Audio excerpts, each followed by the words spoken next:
E agora vamos a mais uma entrevista. E o Jornal da Rede Alesp conversa com Alfredo Maranca. Ele é presidente do Sindicato dos Agentes Fiscais de Renda de São Paulo e fala sobre o Simplifica Já, que é uma proposta técnica que tem como objetivo simplificar a tributação. Boa tarde, Alfredo. Seja bem-vindo ao Jornal da Rede Alesp.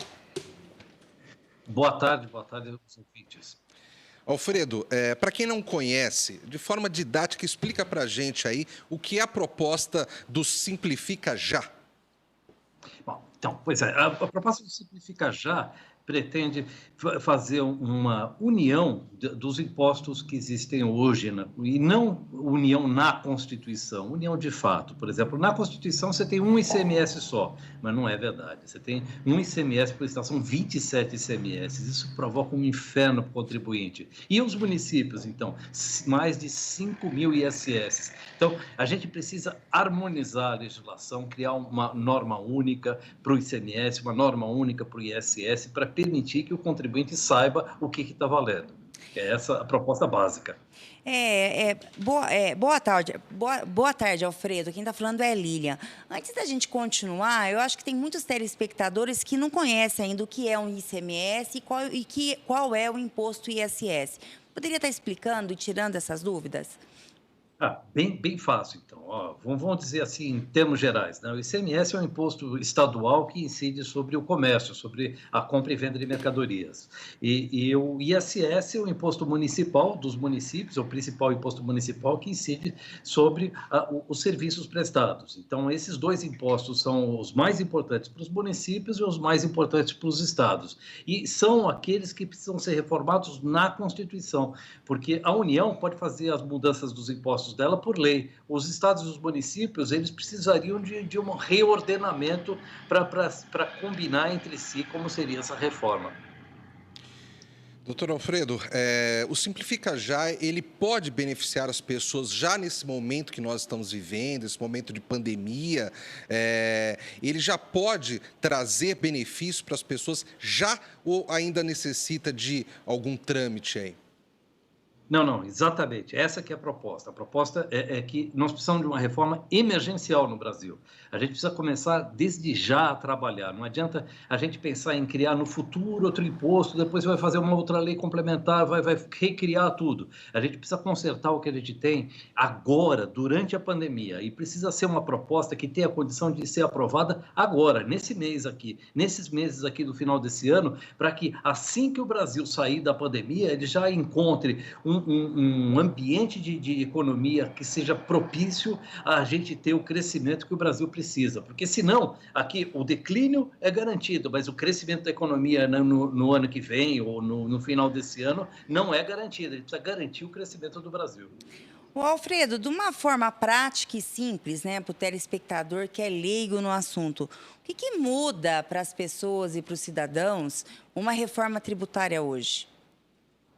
Então, o que não muda, né? Se você mudar, quando as pessoas que ficam lendo a Constituição, mudar os nomes da Constituição, muda muito pouco os tributos. A gente precisa de um sistema, né, de apoio entre os estados e os municípios que altere o relacionamento das pessoas com a administração tributária. Isso que é o fundamental. E isso é o difícil. Ele tem que começar pela parte difícil, começar pelo trabalho pesado, alterar a forma como as pessoas se relacionam com a administração tributária. Hoje, as pessoas têm que saber, conhecer os impostos de cada um dos estados, dos municípios, fazer declarações, é o fisco que tem que ir até as pessoas. Isso mudou do passado para hoje. Quer dizer, antigamente, as lojas eram um lugar que você ia até a loja. Os estabelecimentos, hoje, você não pode mais ter um guichê de uma repartição pública onde o contribuinte tem que ir lá. O fisco tem que chegar até o contribuinte, ele tem que estar no celular do contribuinte, ele tem que estar eletrônico, disperso, para que o contribuinte tenha um relacionamento leve e fácil e simples com o fisco. Pré-preenchendo, trazendo. A gente tem que usar as informações que a gente tem do contribuinte e não ficar exigindo que o contribuinte saiba como são as regras e traga o imposto devido. Doutor, pelo que o senhor está nos falando aí, eu entendo que o senhor também está falando um pouco de tecnologia, né? Se a gente tem tanta tecnologia no dia a dia e a gente não souber usar essas tecnologias em benefício aí da integração de sistemas para que essas informações cheguem aos órgãos que são necessários chegar e que chegue à população, então não vale a pena ter tanta tecnologia se a gente não utilizar isso. Exatamente, exatamente. Esse que é o nosso desafio. O desafio é tecnológico. A gente tem, por felicidade, alguns países que são pequenos o suficiente já fizeram experiências muito boas. A Estônia fez um governo eletrônico, totalmente eletrônico, mas é um país com um sistema tributário muito simples, a economia é muito simples, né?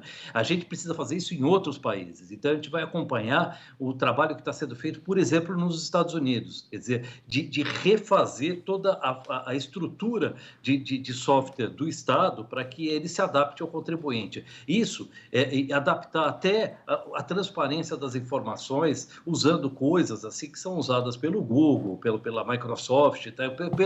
Para lidar com as informações delas. Quer dizer, hoje em dia, para ser transparente, é muito mais fácil do que antigamente, só que você precisa saber como lidar com a informação. Existe uma responsabilidade muito grande. E o desafio tecnológico é gigantesco, realmente é gigantesco, porque não tem nenhuma base de dados que seja do tamanho do Estado. A gente precisa evoluir nessa base de dados e a gente tem pessoal para isso, tem gente com vontade de fazer, com capacidade para fazer isso, já nos estados, e só precisa a oportunidade da gente poder fazer essa uniformização nacional. Bem, doutor, obrigada pela entrevista, né? Obrigada aí por ter tirado nossas dúvidas e tenha uma boa tarde. Obrigado, boa tarde a todos. E que a gente tenha uma reforma, porque a gente está precisando dela. Obrigado. Com certeza, Obrigado, boa tarde. boa tarde.